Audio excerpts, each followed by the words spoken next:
Hello guys, हाय. आज आम्ही गणेश चतुर्थीचा गणपती बसवला आहे. आपण बघू शकताय. बघा, आम्ही असं छोटंसं साधंसं डेकोरेशन केलेलं आहे. त्याला छोट्या छोट्या घंट्या लावून असं छानसं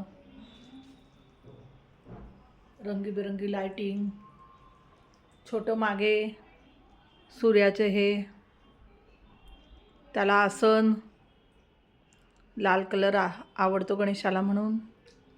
आणि इथे आमची छोटी जागा आहे, त्यामुळे ती जागा दिसू नये म्हणून त्याला छोटासा पडदा लावून छान झाकलेलं आहे.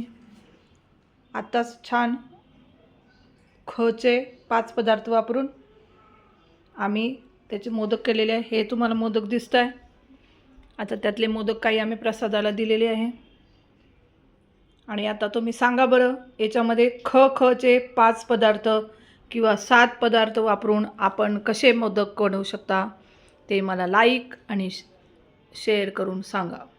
थँक्यू, धन्यवाद.